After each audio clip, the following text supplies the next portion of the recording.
So there's a comment I came across that I kind of wanted to deal with because I think this is kind of a common misconception or misunderstanding.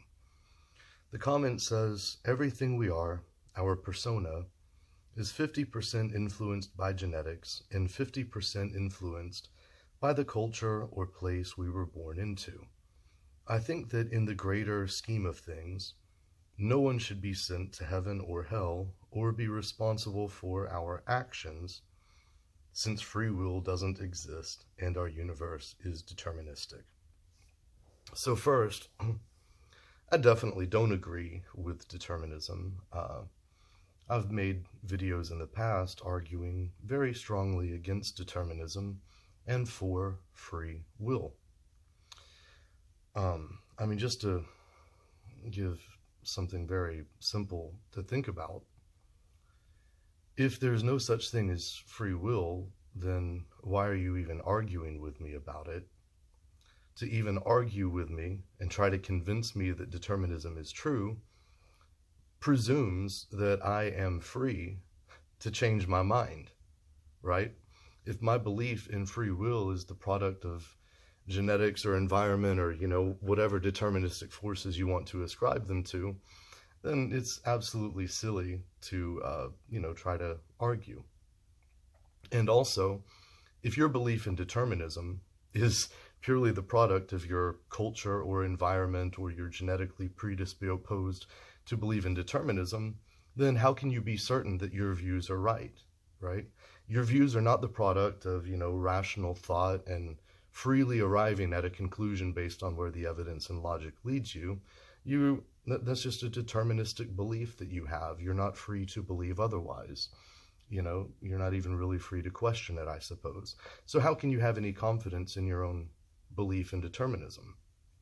How can you logically justify engaging in any kind of debate with me, trying to convince me to change my views on free will if you presume that I'm not free to do so? It's self-defeating even at that level without getting into any more arguments. But there are others, and I've presented them before. That's not what this video is for. But his question also kind of touches on this idea that, we're half the product of our genetics, half the product of our environment.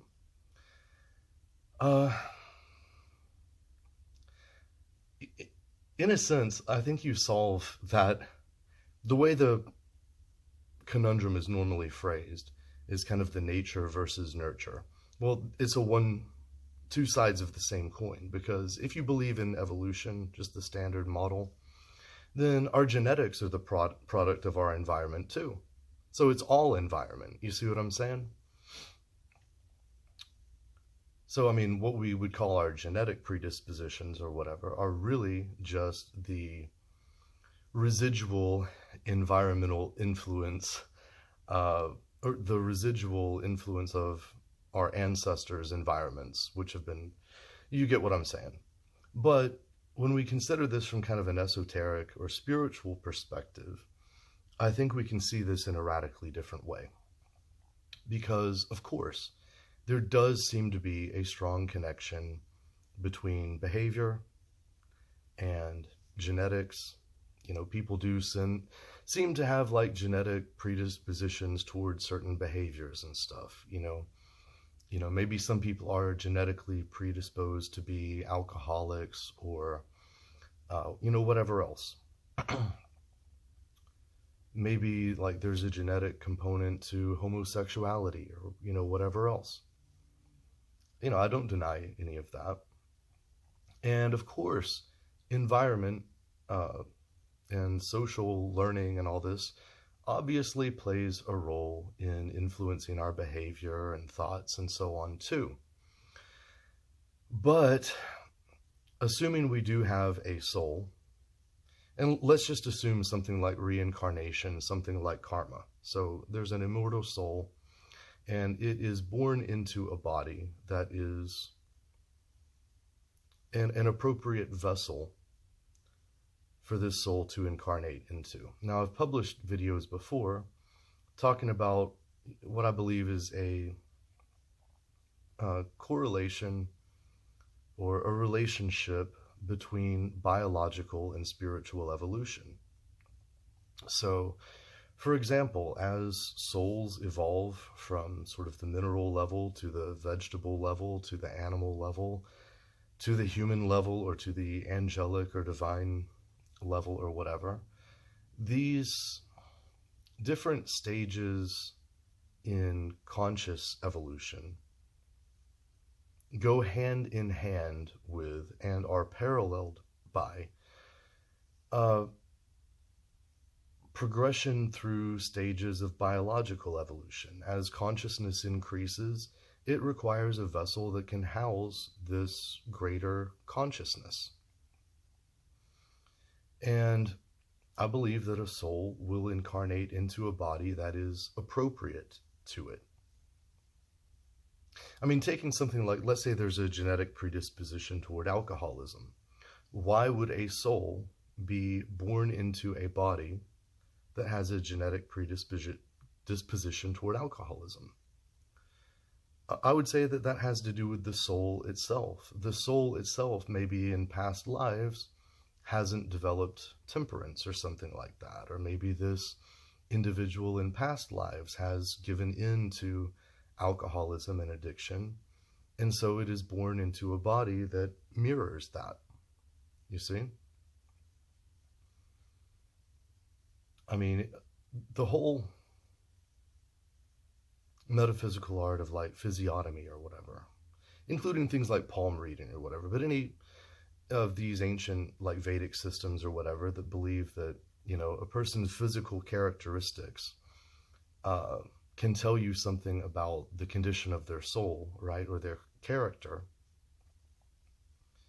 it seems to me to be rooted in this idea that biological evolution and spiritual evolution mirror each other, and they are on parallel tracks. So ultimately, it isn't that you behave in a certain way because of your genetics, but because of your soul. Your soul just necessarily inhabits a body that has genetic predispositions that mirror the soul's predispositions. You see what I'm saying? So the soul is still responsible for the behavior, right? To say otherwise is to put the cart before the horse. So I don't think that the body shapes and conditions the soul. Rather, the soul shapes and conditions the body, and a body comes into being which is appropriate to house that particular soul, which is reincarnating. The same goes for environment. So, I mean, let's take kind of a basic view of karma that, you know, the conditions of your next life have something to do with, you know, your karma from your past life, right? So you're born into a new set of conditions, you know, maybe where you're being punished for something you did or rewarded for something you did, or kind of the way I look at it, just where your soul is at on its current path of spiritual evolution. The conditions of your next incarnation will be such that they allow you, and to some degree kind of force you is too strong of a word, but push you toward the next stage in your evolution.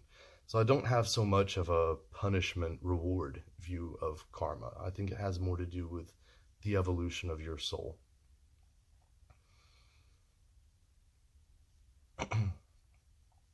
So, I mean, if there's some ultimate intelligence that is kind of shaping, you know, the conditions of the life that you're born into,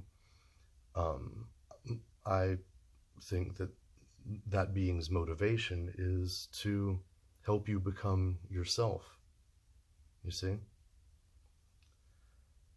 But, I mean, in any view of karma forces us to kind of re-examine the way we think about the role of our environment on our behavior, right? Because it's not as if the soul was a blank slate and it just happened to randomly be born into, you know, this environment. the reason it was born into this particular environment has to do with the soul itself, right?